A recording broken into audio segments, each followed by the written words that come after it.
Hello, adventurers. My name's Tyler. And I'm Richard. On today's episode, we'll be discussing some of the new hotness coming to D&D. Welcome to True Strike.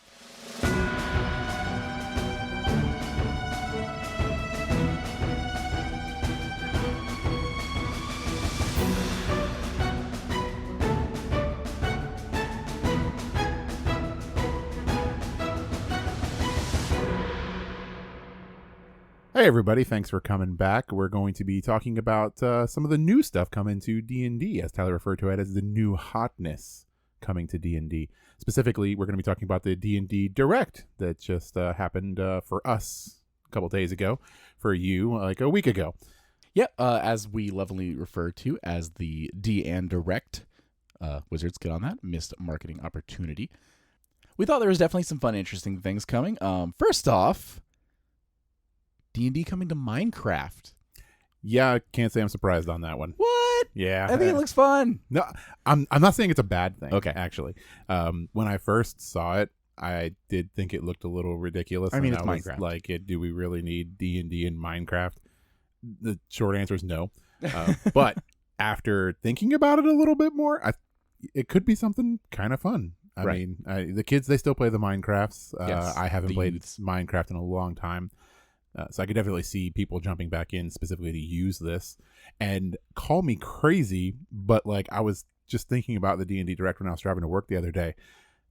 And I was like, I bet there's going to be people that are going to run a session in Minecraft. It's absolutely going to happen. It probably already has with standard Minecraft stuff.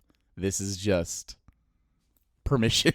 Yeah. Like official permission to do it. Well, I don't know how hip you are with the Minecraft scene right now, but there's a lot of like heavily detailed maps that you can just download and put into a world where people will like recreate like these massive coliseums and like towns and dungeons and all this stuff.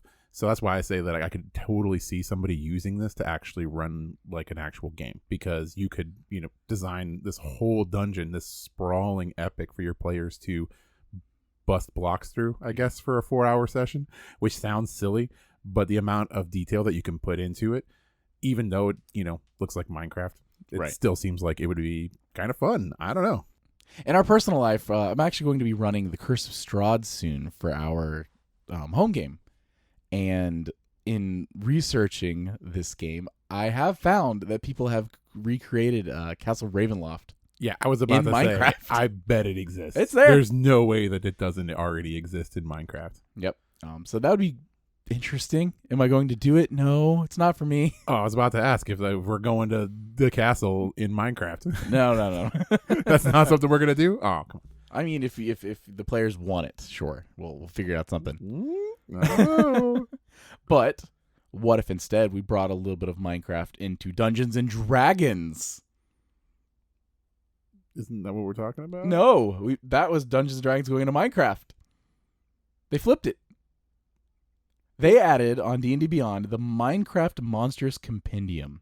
Oh, yeah. I've spaced on that. Yep, including 5 iconic mobs and stat blocks and stuff for Dungeons and Dragons. Yeah. Including the wolf, which is... Oh, we finally get wolves in Dungeons and Dragons.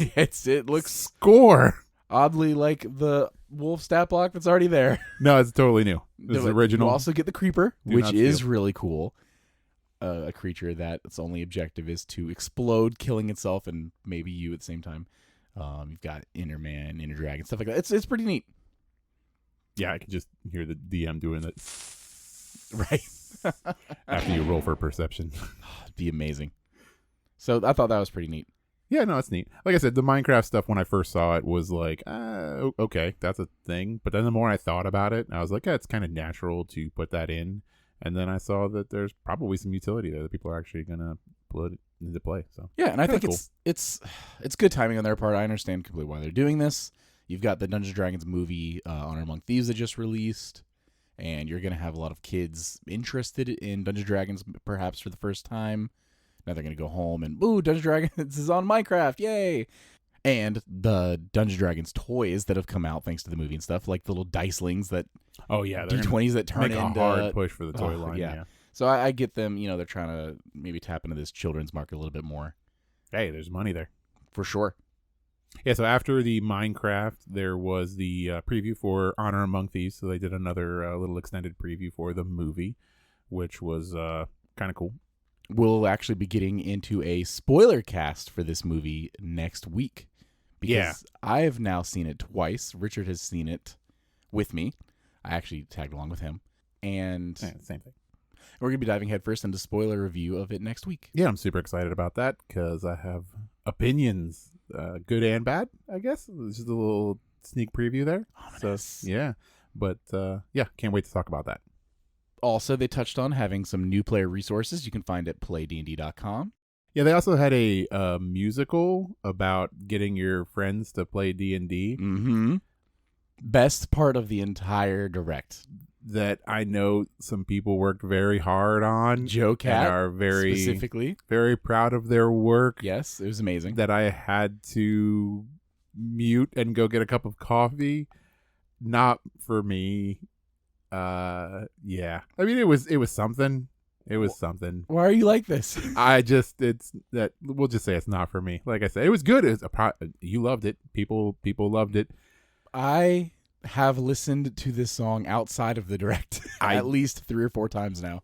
I didn't get to watch the direct live because I was working, and I wanted to actually watch it, not just listen to it. So when I got to listen to it later and actually watch it, I did fast forward through this after I came back and it was still going and I had my coffee. I had to skip forward because I wanted to hear about the Hasbro figures and not more of the musical. I'm sorry, creators. You did a really good job for other people. Creators, I love you. And just because Richard doesn't feel the same way doesn't mean I'm not looking for a new co-host. I understand. Good. Joe Cat, if you'd like to join the podcast, please let me know. I got the chair warm for you, but you're going to have to sing, apparently. Oh, please. Yes. Another thing they touched on, looks like some of the characters from the Dungeons & Dragons Honor Among Thieves movie have come to Magic the Gathering as part of a secret lair. Yeah, I saw that. Again, not a surprise. I'm actually a little bit surprised that it's coming as a secret lair. I just thought that they would probably do something like a specific release, like a small release, and just tie it in that way. That's what this is. It's a very small release. Secret lair. Well, secret lair is a little bit different. Secret lair is just reskinning other cards. Yeah. I've been out of Magic for a while now. The last thing that I bought was the Dungeons and Dragons set that they started to really push there for a little bit. Secret lair has never really been my thing because it's quite pricey. Oh, yeah. And there's quite a bit of a waiting period to get them. But the cards do look great, not going to lie. I have owned a secret lair, but it was one that I bought like way after the fact. Mm-hmm. So it wasn't upon release. And the quality is definitely there. And these are some really cool looking cards. So another neat little thing to add to their stable alongside of all the other stuff that they're kind of doing with the movie tie-in. They're doing new toy releases for the movie stuff.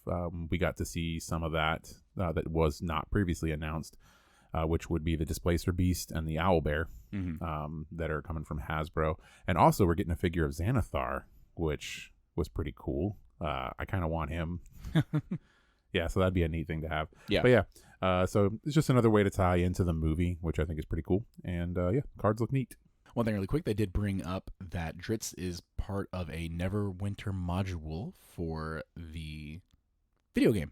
Yeah, the Neverwinter video game that came out in 2013. They're doing a whole Menzo Barazin update, which actually I know people that still play that game. I have played it. I just don't currently. Yeah, I played it when it was first released, and apparently it's been going incredibly strong for many years. Cryptic now has it, and they have been doing steady releases every 3 months. They're pretty good. Dropping new content for the players. Like I said, I still have people that are playing this on a daily basis that I talk to on the regular, and I actually just talked to him about the new update because he's already starting to play through it. He's not done with it yet, obviously, because it just dropped, but he says it's really good so far. So glad to have them still updating a game that they really don't have to. Right. I mean, it's a game that's been around for a long time. And, I forgot that it even, existed for the longest time. But yeah, they're still keeping with it. And they're treating their player base well. They're constantly giving them what they're looking for, which is new compelling reasons to keep signing in every day. So that's kind of cool. We got more toys coming up too from WizKids. They're doing an 11-inch owlbear and a 20-inch mimic. Adorable. Which is cool. I do have to admit, when I saw that the mimic, I thought it was going to be way bigger. Like, I thought we were getting like a life-size mimic. This fits on a Roomba. Yeah, and I was like, oh, that's going to be super cool. We're getting a big mimic, but still like $1 million. It's still cool. It's neat. It's big. Yeah. But yeah, I thought it was going to be bigger. Sad face. They also talked about the new D&D documentary that they are filming that's going to release pretty soon here with Joe Manganiello. I'm very excited for this, honestly. I don't know how you say his last name, but I'm going with Manganiello because it sounds right. I mean, anything beats my Joe Manganiello. I don't know what that accent is, but we'll stick with Manganiello. But yeah, no, documentary. Old Joe. I love it. I love a good documentary, especially when it's about something that I'm interested in, which is Dungeons and Dragons. So it's going to be good, I think. It's going to be a bunch of celebrities, because there's a lot of celebrities play the game, obviously. So there's going to be a lot of people to talk to and a lot of information. We'll get some cool behind-the-scenes stuff and probably hear about some home games, which will be super fun. Yeah. I think it's going to be pretty cool. One of the last big things they touched on, this is going to be potentially one of the biggest things of the show for a lot of you. They brought up Source Books and Adventures coming out in 2023. We're looking at Big B Presents Glory of the Giants, Fendelver and Below, The Shattered Obelisk, Planescape Adventures in the Multiverse, as well as The Book of Many Things. That one in particular I think is interesting because they're going to be exploring the story behind the campaign, rocking a deck of many things. Yeah. So I'm just intrigued to see what that's going to be. In 2024, there's going to be a D&D multiverse spanning adventure featuring Vecna as the villain. Yeah, it was really cool to kind of hear about this roadmap because they were talking about all of 2023 and then the multiverse stuff, which is happening in 2024. And then they took it even farther to talk about 2025, and they're going to start like touching base with the Red Wizards from the movie, and we're going to get content from that. So it was really cool to see how far they're pushing out this content. Like we always know that they have a road plan, Sure. Like a map, and they know what we're going to do. But it was very surprising to have them just straight up tell us now all this stuff. Yeah, that we're getting all of this, because they went into stuff that like we're not even going to know about until like probably 2025. Like where they're talking about the Sorcerer Venger from the D&D animated series is going to have his own material. So we're going to see him pop up in modules probably in 2024 to 2025. So it's kind of neat that they're giving us like this taste of what's to come. Obviously, dates are probably going to change, and we might get more stuff from that. But yeah, it sounds like it's going to be really cool. They also mentioned the League of Malevolence. They didn't give a date or a window on that one, but we're going to be seeing some cool villains from the past kind of cropping up again, and getting new material. So yeah, the multiverse was super cool. Like it's neat to see what their plans are. I agree, especially with some of that being well into the next version of D&D.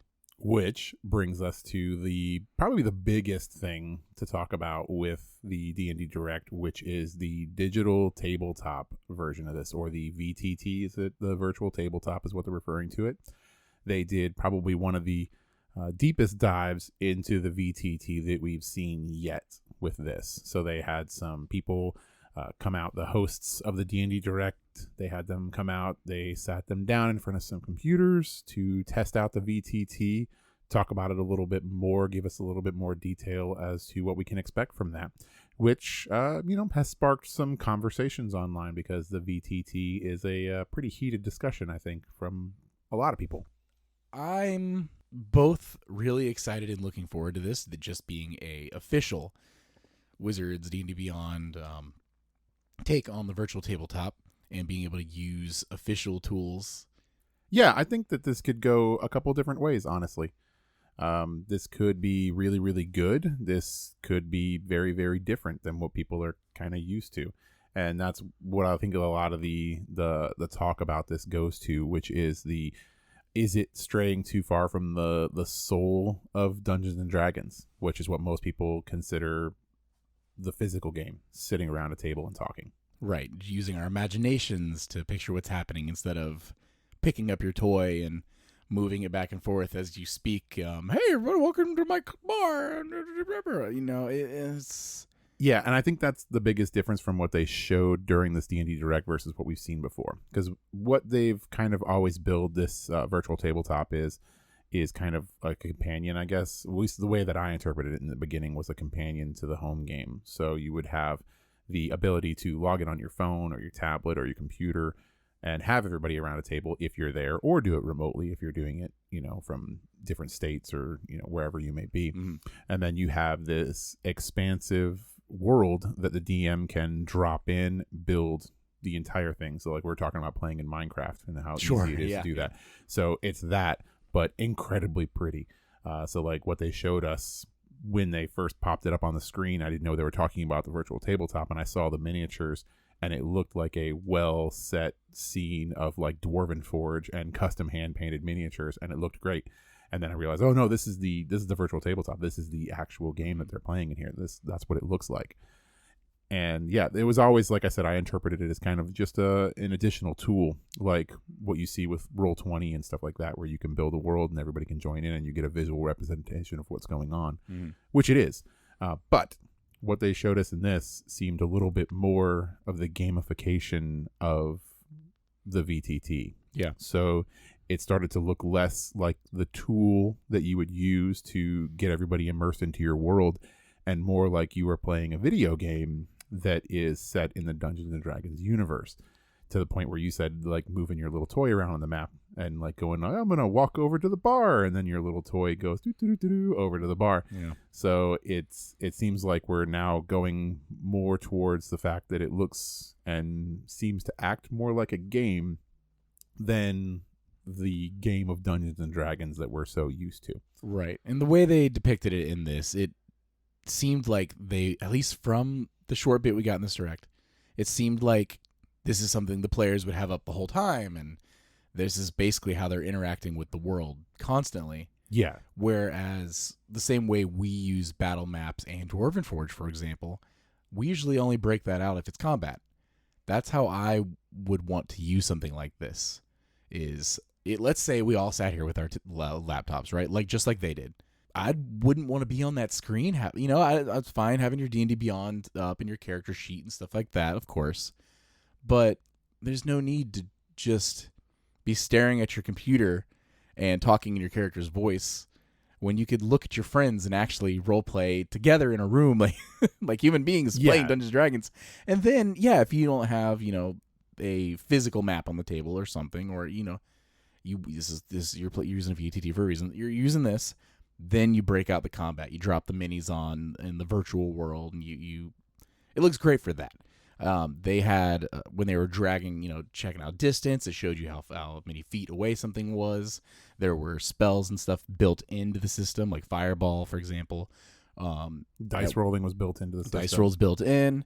At one point, one player extinguished a flame by control flame and extinguished it. Therefore, the DM was just able to remove the fire, and things like that are cool.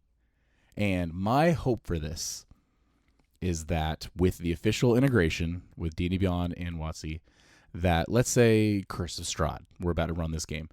If every campaign, built-in campaign combat, for example, was pre-generated, and I could just load up the, chapter 3 page, whatever fight between blank characters and the party, and then just drop in the players, the players' minis, like, boop, and good to go. Where they're just in a room, ready to go. Yeah. So kind of like the Encounters version of D&D Beyond. Yes. But tied into the VTT. Right. That's my ideal situation for this. I would love that, and I would use that all the time.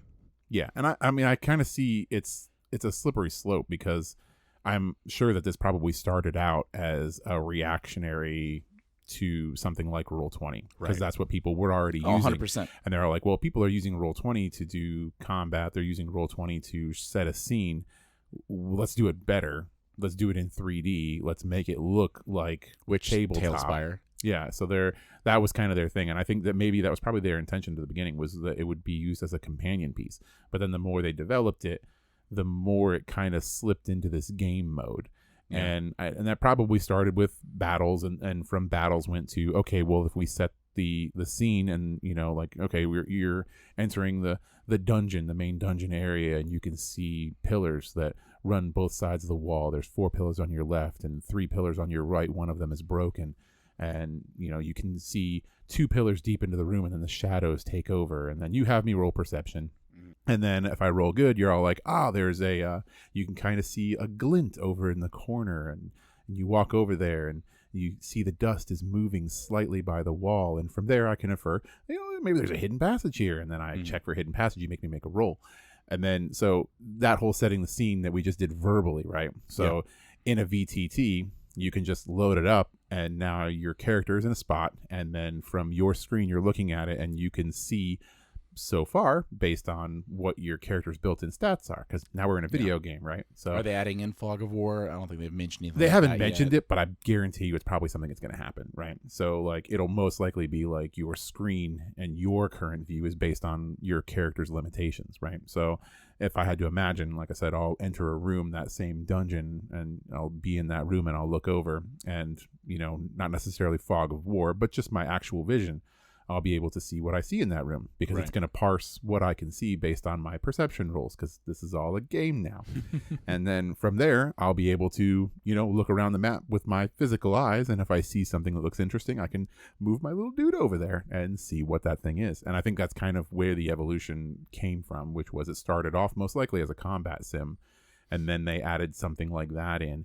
And then from there, it just kind of rolls. And then you say like, well, if we're already doing combat, we're already setting the whole scene and looking around to see things, you just keep going. We'll add in the dice rolls, we'll add in adding in effects and make the characters move around, and we'll just do everything in VTT, which I can see there are probably people that want to play like that for sure, like all the time, especially if you have a group where none of the participants are in the same location. Everyone's remote. And, theater of the mind is definitely something you can do, and people have been doing since the pandemic. It really took off there. And that's, around the time where they started to really push the VTT. They really started their development kick around the pandemic, because that's when people were really getting into playing Dungeons & Dragons remotely. So I can see that people would want this, but I think it is starting to become 2 separate games almost when you look at the VTT in its current iteration, I guess I would say. Because you have the version that is very similar to like playing Divinity 2 Original Sin, which that was a great game. Yeah. It was so much fun. We played it with 4 people. We played through that entire campaign, all the chapters. And when I look at the VTT, it reminds me very much of that playthrough. Minus the acting, because in that we were just playing a game, and we weren't, role playing. We weren't playing our characters. Well, sometimes we were, but we weren't doing it as heavily. But that's what it reminds me of. It seems like it's getting more towards just being a game that is Dungeons and Dragons themed, and less Dungeons and Dragons, air quotes, as you would perceive it, or what you've probably played since you were a kid. But Richard, that's what Baldur's Gate 3 is for. Yeah. Well, so one thing we haven't actually brought up yet is, what's the monetization going to look like for this thing? Yeah, and that's a big question, I think. So I brought up Curse of Strahd. Now, let's say, okay, if you purchase Curse of Strahd on D&D Beyond, does that include the virtual version of that? Is that a separate fee? Is that rolled into your D&D Beyond subscription? Is there a higher tier than the master tier? How does this work now? Let's say you're homebrewing. Do you have the tools to build your maps and stuff? Do you have to buy map packs and asset packs? Yeah, I assume it's probably going to be asset packs, but they have leaned heavily into the you can build anything you want thing. So at that point, I'm thinking it's because the master tier is $60-$70 a year, something like that. $100 a year, $150 a year. I don't know. I think it'll probably go a couple different ways. They're gonna put the money on the DM. Well, so that's the thing, is that they've talked about monetization and one D&D and physical media a couple times now, and they've actually talked about it quite recently. Most recently in the Creator Summit, they've talked about what their idea is with that digital thing, and they keep going back to, we want the digital and physical purchases to go hand in hand. And they haven't said how they're going to do it yet, but the only thing they can do there is maybe a code in a book or something. So if I buy the new module that comes out, then I'll get a code for it that gets me the digital version of that module, right? So that'll be for any of the books that you buy. And I can see them doing something very similar with the VTT. So you buy a book or a module, so you buy your Curse of Strahd, right? And then with that, you get a digital code for the digital book, Curse of Strahd, that goes into your one DnD setup. But then also it could include some assets for the VTT. And then that would just be like baseline assets for Curse of Strahd. And then I can see them doing like a piecemeal thing. So like if you wanted, cave assets, they would do a cave pack, right? And that way they could have these listed on the VTT and on D&D Beyond. They're like, new pack on sale this month. And you can get these little packs that would allow you to build specific things, a la like RPG Maker kind of a thing on Steam, where you can download assets and put those assets in. And then also, I think I could very easily see them rolling it into tiers, like you said. So if you have, like certain tiers, you get certain packs for free every month, just like you get the digital dice. So it's like, if you're on this tier, you're going to get the Villages and Towns pack for free this month. That's a good point. And if you're on this tier, you're going to get the, Infested Insect Layer tier dungeon. So if you're a slightly higher tier, you're going to get a whole nother dungeon set free for that month, right? So that way it's kind of, you're getting asset packs for free, but they're also pushing digital subscriptions, which is going to be big on their mind anyway. Yeah, so more options to monetize. Exactly. And I think that's probably how they're going to monetize the VTT, honestly. Do you see the VTT being the next iteration of Dungeons and Dragons? I think they're going to push very hard to make this the next iteration of Dungeons and Dragons. I think it's what they want, especially with WotC acquiring D&D Beyond and putting more of their eggs in this digital basket. Even with a couple of the newer books having the digital bundle version, where you get the book early if you pre-order this bundle and everything, and the amount of time and energy and money they're putting into this VTT. I think that's the play, especially with a game like Dungeons and Dragons, where this game can honestly be played with your imagination and never buy anything from WotC ever again outside of your player's handbook and a DMG and your monster manual. Yeah, you can play this game bare bones. Yes. I mean, when we first started when I was a kid, it was literally 2 books, some pen and paper. That's all we had, and that's all we dealt with. My son at his school, there's a kid there that brings a D20 to recess every day. And there's about 6 kids that go out at recess and have a single D20. And this kid runs games and just has his players roll for checks and to see if they hit and stuff like that. You don't have to even follow the rules as written to really play Dungeons and Dragons. Yeah, I mean, it's funny you mentioned that specific scenario because the exposure for my daughter into Dungeons and Dragons outside of me and you, obviously, was her and her friends playing on Discord. Now, they don't own a book between them. None of them owns a player's handbook or a dungeon master's guide. All of their knowledge from Dungeons and Dragons came from like D&D wiki and homebrew stuff and the free D&D Beyond accounts that they got each other set up with to start playing. And they made up pretty much everything else, which is probably like what some people would think is like the truest form of Dungeons and Dragons, the pure theater of the mind. Right. It was a hot mess. I mean, I saw some of these characters. It would be a nightmare to actually try and DM them for real. And the main thing I was getting at with this, to pull back a little bit, was they know that once they get that money, unless they can get you back in buying book after book after book like they do to me and a couple of people I know, but like you said, they've been playing and have never bought a book between any of them.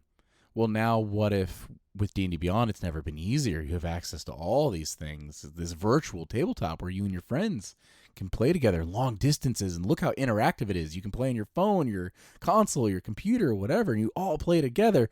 It's just so much money a month. Yeah. Why would you not do this? Everything in your life's a subscription anyway. Yeah, just another it's subscription just one more. and then you can play with and your look friends. How much fun you're having. Yeah. I think this is definitely the direction they want it to go. I think you're correct. I think it's the way that they want it to go. Do I think it's going to stay that direction? I don't know. I can see it being a market share. If you had to say yes or no, what would it be?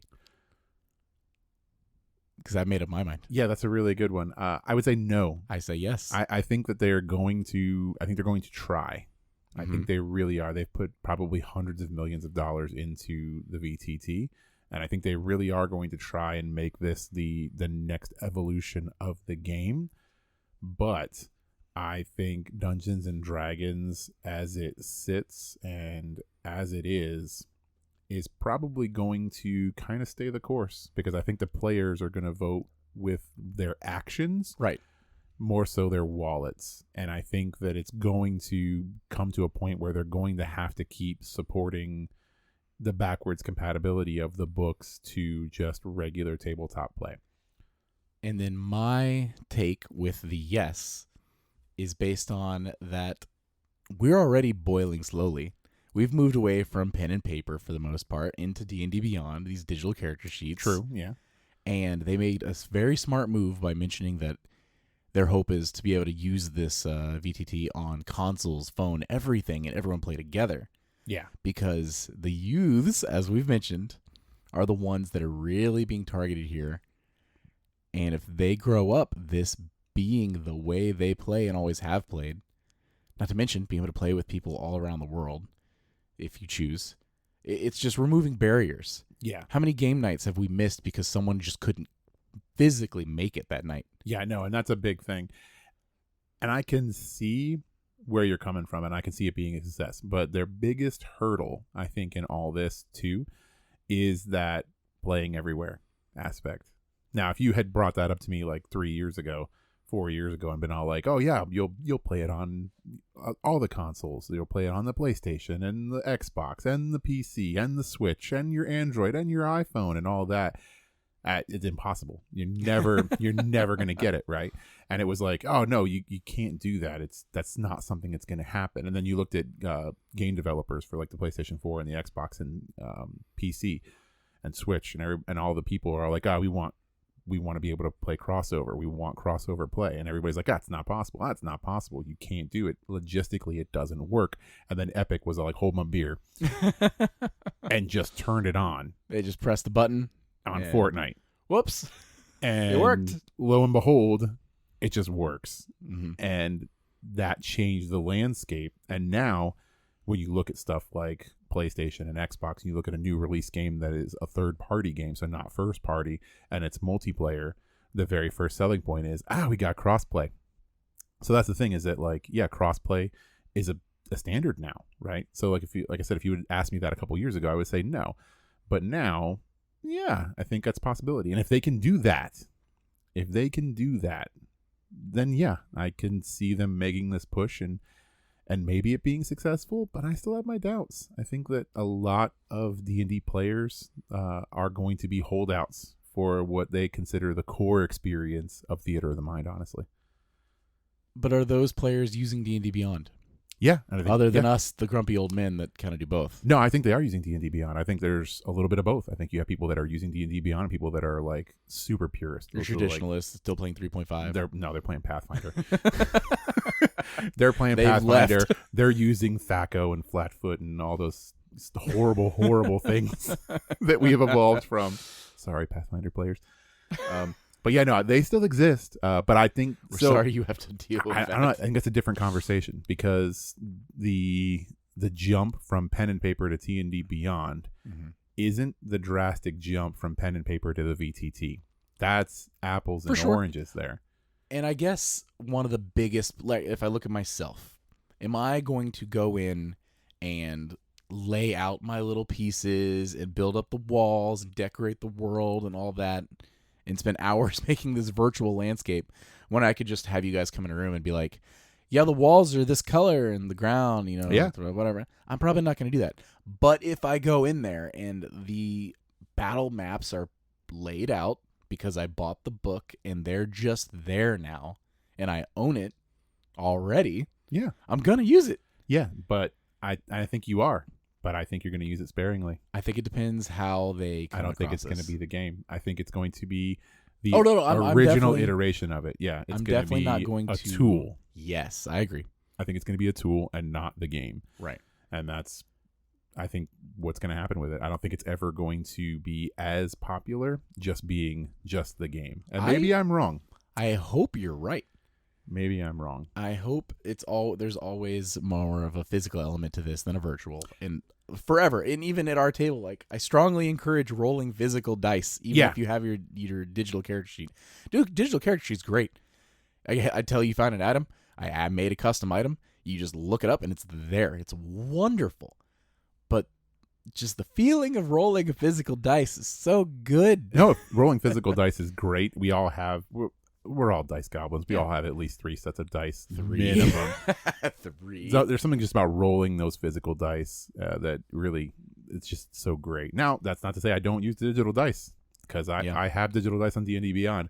I have paid for digital dice on D&D Beyond, sadly. Oh, yes, but yeah, same. So, and I do use them, but usually it's to roll things that require many, many dice, and I don't want to dig around and look for them. So I'll just, use it to roll the massive amounts of dice that I rarely get to roll. Other than that, I'm rolling physical. So while we don't really know 100% where the VTT is going, we do know that WotC is still trying to figure that out themselves, which is why they had the Content Creator Summit.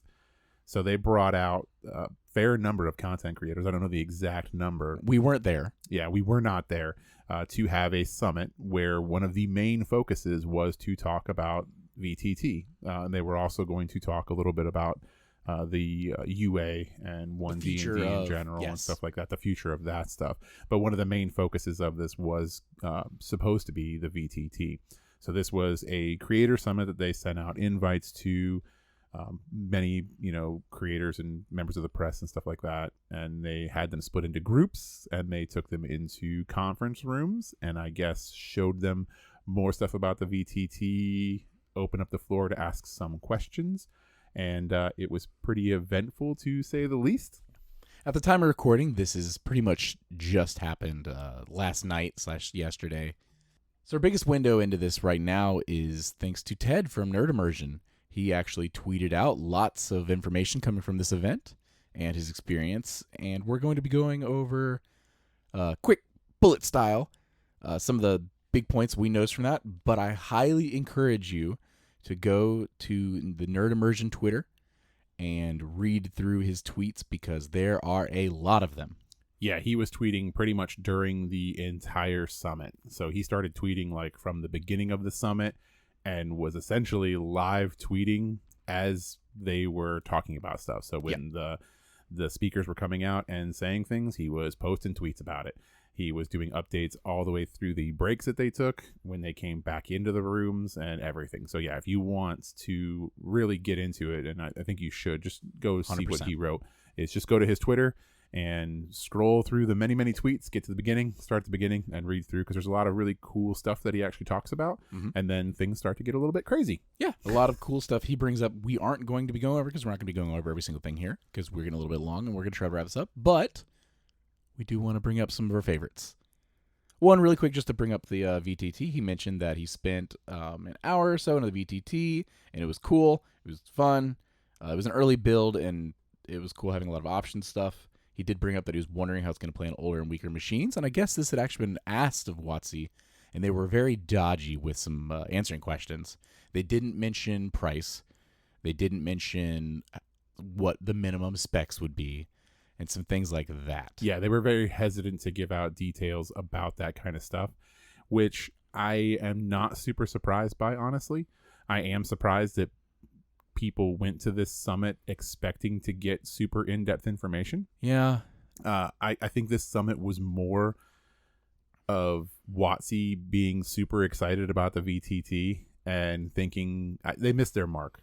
It was a miscommunication all around, I think, because the OGL stuff is fresh in a lot of D&D content creators' minds, especially above anyone else.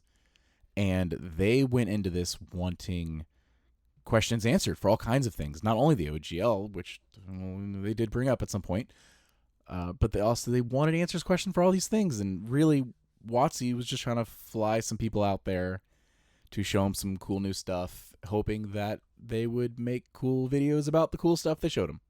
Yeah, and it kind of started out that way. Mm-hmm. Like I said, they came in and they started talking about the VTT, and people were asking like really good questions. So like they asked a lot about whether or not Bluetooth dice, which is a big thing. You know, we actually, I think you did too. I actually kickstarted some Bluetooth dice. Yep. That link with things like Roll20 and D&D Beyond. Eventually, they will. And people were asking if that kind of stuff is going to work with the VTT, and it seems like they're very open to that. I don't think that they had even thought about that, honestly, because I think their reaction was, is that something you want?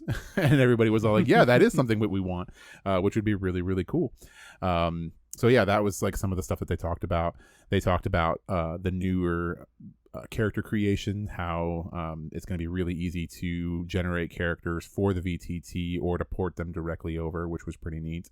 Another thing he brought up was that DnD.Wizards is going to be going away, and they're going to be focusing on just using D&D Beyond.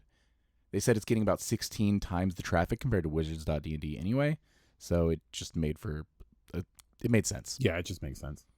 One cool thing is that it looks like D&D Beyond is going to be getting an online marketplace for both creators and publishers, which would be pretty cool. Being able to go on there and buy things from creators and stuff would be pretty neat.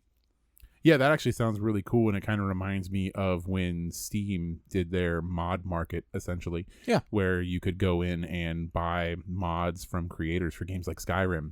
So I think this will be kind of really cool for actual creators that are making things like whole modules to be able to like market that stuff to people. Yeah, my brain went straight to RuneScape and going to the market and buying gear from other people, but that doesn't make any sense at all, and your comparison made significantly much more sense. No, it's the same thing. Yeah, but I guess that was obviously a pretty hype thing for everybody in the conference. Everybody liked that a lot because, you know, who doesn't like creators being able to get their content out there? Yeah. They did talk again about the whole how the digital and physical purchases are coming. So again, they kind of reiterated that their thought line for that is going to be when you make a physical purchase, they're exploring how you're going to get the digital version of that. So that goes for books and modules, which kind of goes to what we were talking a little bit about the VTT before, and how we think that they're going to monetize that and get that stuff out to you. So yeah, they kind of confirmed that that's what they were talking about a little bit, which was, you know, getting to that point where when you buy a physical, you're also getting a digital that goes along with it. Mm-hmm. WotC also brought up that part of the reason they think their VTT is going to stand out specifically was that it's made from the ground up for D&D, and that will actually help it have a leg up since the built-in systems will be literally built from the ground up for this game. Yeah, for this specifically. Which is a good point. While they were in the room, for specifically Nerd Immersion's room, they had somebody did bring up the monetization idea, like how are they going to do that? They didn't really get an answer because, like I said, I don't think that WotC was really prepared to talk about how they were going to monetize things yet. And they said they weren't. So, yeah, and that's exactly what they communicated was what they weren't ready to talk about that yet. So we didn't really get a straight answer there. But, you know, we kind of already have ideas of how that's going to work out. One big thing that is going to hurt us a lot, but be awesome, is that we're looking at in a few weeks getting the 6 remaining classes being released as an Unearthed Arcana. Yeah, they're doing it all with one big drop instead of doing little trickles like we were getting before, which was like 2, 3. Now we're getting all 6 in one. That's gonna hurt my brain. Yeah, we're definitely gonna have to figure out how we're gonna episode that. Yeah, if we're gonna break it down or if we're just gonna skip through quickly. I feel like there's gonna be a lot in that UA. I think we're gonna have to something we're gonna have to break down over the course of a couple of weeks. Yeah, I mean, I don't want to have 6 episodes in a row just be diving into different character classes, because by then we're already a month and a half out, and I'm sure people have already read these classes over and over again and stuff. So maybe we'll just have a couple of longer episodes where we try to knock out 2 or 3 in an episode. Yeah, we could do that. We could do longer episodes so we can try and get more into it. We're just going to have to wait and see, though, because we don't really know how crazy these UAs are going to be. Are they going to be just as expansive as the last couple that we got? Or are they going to not be? Because and maybe that's why they're dropping all 6 in one shot, because maybe these ones aren't as expansive and aren't as crazy as far as changes are considered. I think they're just trying to play catch up since they didn't release anything for a little bit there. Yeah, there's that. They kind of had that lull where they weren't releasing stuff because of all the controversy with the OGL and all this back and forth with the community. So they were kind of slowing down a little bit. So maybe they are just trying to catch up. They did also mention that we are getting all new artwork for the new player handbook that's coming out, which is really cool. Very excited to see that. Right. Oh, and speaking of new book and stuff, a exact quote from Ted himself: "One DnD, no more. It will also not be 6th edition or 5.5e, a 2024 revision of 5th edition." Interesting. I don't like it. I have been very sold on 1 D&D. Yeah, so have I. They marketed it to me, and I've accepted it into my soul. 1 D&D was great. I actually like it a lot. I thought it was super clean, got the point across, and I really enjoyed it as a name now. Yeah. And I don't like this. I don't like the 2024 revision to 5th edition. Right. I don't want to say that. No. I want to say 1 D&D. Even and then the other two, we're not going to call it 6. We're not going to call it 5.5. Why? Yeah, I don't why like is that. it still just 5th edition? Yeah, it shouldn't just be 5th edition. I liked the whole moving forward and having the reboot of the name. Yes, but I think that they're just doing this to kind of distance from the more recent controversy. They thought 5th edition doesn't fit in D&D Begone. Yeah. They needed to get away from that meme. It's a lot hard to make a meme on the 2024 revision to 5th edition unless you're trying to do like some kind of like rap battle. Yes. So yeah, I don't like that. I hope they retcon that. He also mentions that the 2024 player handbook is looking like it'll be about 32 to 64 pages longer than the 2014 version. And that tracks. So it's going to have 12 classes, 48 subclasses. All the subclasses are going to have art. 9 species available straight from the book. New backgrounds, feats, spells, equipment, and weapons. Blah, blah, blah, blah, blah, blah, blah. Also some interesting things. Just and stuff we're going to see coming up soon in the UA with these new classes and such. But he mentioned specifically that key points are being changed to spirit points. Yep. That's just them trying to, I guess, deculturalize. That's not a word. But yeah, trying to get rid of the cultural appropriation, I guess you would say, of specific things. So not making monks just purely Asian inspired. Yeah, so now they're just kind of going to more generic terms like spirit and stuff like that. Oh, we're also getting a new bard subclass. That I'm excited for. Yeah, we don't know when it's coming, but we're getting College of Dance. That sounds exciting. That's cool. I like new bard stuff. Fabian would be very excited. The 9 species in the 2024 player handbook are confirmed to be human, dwarf, dragonborn, halfling, elf, gnome, Goliath, orc, and tiefling. Yeah, again, they got rid of the halves. No more half species, so no half elf, half orc, or anything like that. So that's gone. One big thing is there's a new weapon update. It's going to include a thing called Mastery. Mastery will be a thing where different weapons will have different abilities like piercing or cleaving, and you'll have different abilities with those weapons after you've gained mastery with them. Yeah, and the fighters are actually going to be able to move that around, so they will be able to change their mastery on weapons, from one weapon to another, because you're a fighter, so you know what you're doing. So it'll be cool to be able to like kind of juggle that around to make the fighter more interesting, which sounds a lot of fun. One of the most important things that he mentioned is that in the monster glossary and stuff, the gelatinous cube will now be found under G and not O. Sure. Super important. It's gelatinous cube, not ooze. It's an oozy cube. It could be an oozy cube. One of the most important things to me is that magic items are going to have prices just out of the book. Yeah, that's cool. It's wonderful. Planescape is going to have a box set similar to the Spelljammer set. Warlocks. They get baby packs now. Yeah, so Warlocks still get you get your normal packs when you get to the higher levels, but to kind of keep you going at the lower levels. Session 0 is level 1. Warlocks get their little baby pack at level 1, which allows you to get your stuff. And Eldritch Blast is just now your spell, so you just get that. So Yeah. that's cool. And also, we had mentioned before maybe classes should get their own specific spells again and stuff, and we had seen it's looking like the Paladin Fine Steed will be specific to the Paladin again. Yeah, I read that, and I was like, that's good. Yeah. That's good, because it negates all the breaking of Fine Steed that we talked about a couple episodes ago, and how it was not great that everybody was going to have access to it, and all the bad things that could come from it. So it's good that they rolled that back.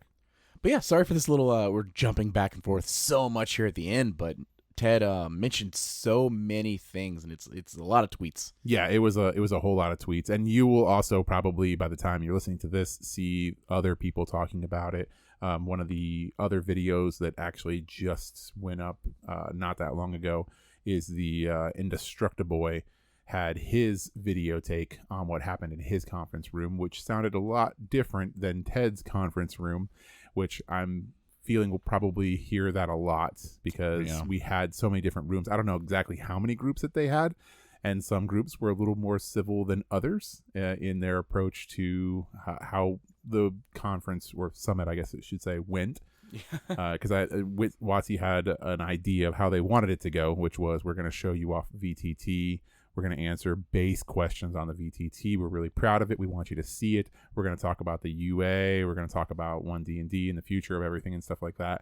And then some of these conference rooms kind of took a turn after their lunch break, and people started asking more hard-hitting questions, which some of the rooms were able to tackle. So they, had people wanting to talk about the OGL stuff. They had people wanting to talk about monetization. They had all these, the harder questions, inclusivity, that kind of stuff. People bringing up the Hadozi stuff again. So there are going to be probably more videos and more tweets about how some of these conversations went. Mm-hmm. Overall, while there were some people that were kind of dissatisfied, I think, with the way the summit went, because it didn't go the way that they thought it was going to go, I think that WotC probably handled it pretty well. In the case of Indestructiboy's actual summit room, after lunch, they essentially had a vote as to whether or not they were going to continue the summit talking about the VTT, or if they were going to be able to just ask any questions that they want and see if WotC would answer them. And instead of the people running the summit saying, no, we're just going to talk about what we're going to do here, they allowed them to vote, and the majority of the vote of the room came back that, they wanted to talk about this stuff, and WotC was all like, okay, if that's what you guys want to do, we'll table the rest of the summit, and we'll spend the next hour answering questions that you're going to ask us to the best of our ability. Yeah. So some of that, happened. Some of it was probably constructive. Some of it probably wasn't constructive, because we do have some people that went to these summits that are still very raw from the OGL. Mm-hmm. So, depending on where you read and what you read, you'll probably get a different story as to how it went and how aggressive it was. But I don't know. It sounds like, after listening to and reading a little bit, WotC handled it as best as they could. And we did get some cool information out of this and some neat stuff. Doesn't sound like they're not going to do these summits again. It sounds like this is something that they want to do again and more regularly. They were very open to feedback from everybody that was there, like actually having people come into the rooms after the fact. And they were asking, like, what do you want to see more of in these summits, and what do you want to see less of in these summits? Is there anything that we didn't bring up that you think we should have brought up? So it seems like they're listening, and they want to have an open discourse with their player base, which I think is good. Yeah, they definitely want to set expectations for the content creators going forward for the next time they come, but they also want to maybe adjust their own expectations of how they should expect it to go. Yes, yeah. So I think getting the feedback towards the end was a wonderful choice on their part. It shows that they are at least giving us the perception of listening and caring, and we'll see what happens next time. Yeah. One of the cool things about the internet and all of these content creators going and having their very different experiences is we didn't just get the room that was chaos. We didn't just get the room that everything went according to plan. We get all of it. And we, as listeners and consumers of this content, are able to just take bites here and there, and we get the full picture. Yeah. Which You I think can is pretty see neat. All the pictures instead of just one. And I'm interested to see what else comes out over the next couple of days to weeks. Yeah. But thank you all for joining us yet again. Next week, we'll be diving into our spoiler cast of Dungeons & Dragons. Yeah, so you got a week to go watch it. Honor Among Thieves. So go watch it. That way you can listen to us talk about all the cool things that we saw and spoil the crap out of it without feeling guilty. So for now, I've been Tyler. And I've been Richard. And we've been True Strike. Hey, adventurers. Thanks again for joining us today. Please be sure to give us a follow on your favorite podcasting platforms and YouTube. If there's any questions you'd like to write into the show, you can hit us up on Twitter or Instagram. New episodes release every Tuesday at 2 p.m. Eastern. Thank you for listening to True Strike.